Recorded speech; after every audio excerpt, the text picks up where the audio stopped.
Good morning. To my future engineers, lawyers, doctors, artists, dancers, and every type of leader you will grow up to be, it is always a pleasure and a privilege to be able to speak with you. However, today, I come to speak to you with a heavy yet hopeful heart. You may have been seeing or hearing about some upsetting events in the media lately dealing with racism. While racism is a sad reality in our world, I am here to tell you that there is still hope. And that hope is you. You are the brightness in our future. You are the reason that we continue to fight against racism. Because you deserve to live full lives in a world without the fear of being mistreated based on the color of your skin. Today, we are here together in a peaceful and caring space to share our thoughts and feelings on some of the recent events. But first, I want to give you some facts about what has been taking place. All throughout the United States, people have been protesting to end unjust violence against Black and brown people. There have been protests in Minneapolis, Chicago, New York, Ohio, Florida, even in other parts of the world, such as the United Kingdom. Protests are events where lots of people gather to voice their disapproval about things they don't agree with. The protests you are hearing about now are in support of a man named George Floyd, whose life was taken by ex-police officer Derek Chauvin while he was under arrest. There were also other officers with him who watched this happen. The most painful part is, George Floyd is only one of many men and women of color who have lost their lives due to racist acts that have taken place in this country. People such as Breonna Taylor, Sean Bell, Trayvon Martin, Ahmaud Arbery, Amadou Diallo, and that's just to name a few.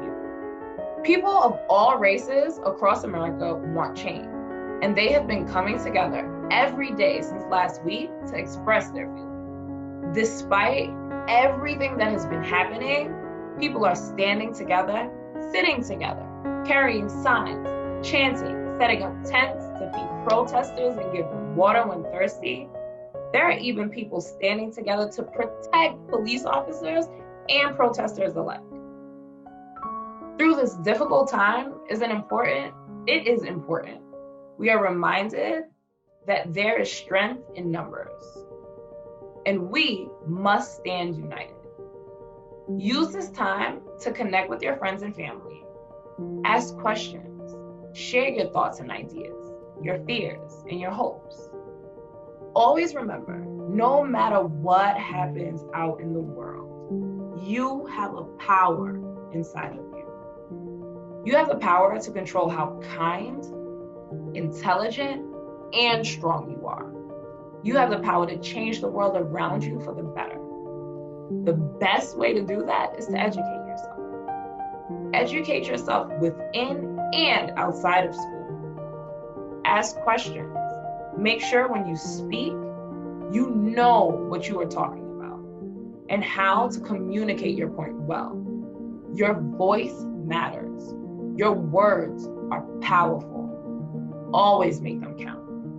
Mrs. Bell even came up with a few ideas that you guys can do this week as we take time to think about the recent racist events that have happened in our country. These activities are meant to help you both express all the uncomfortable feelings you might be having right now, as well as reflect on the positive things that help you feel encouraged. Take a look.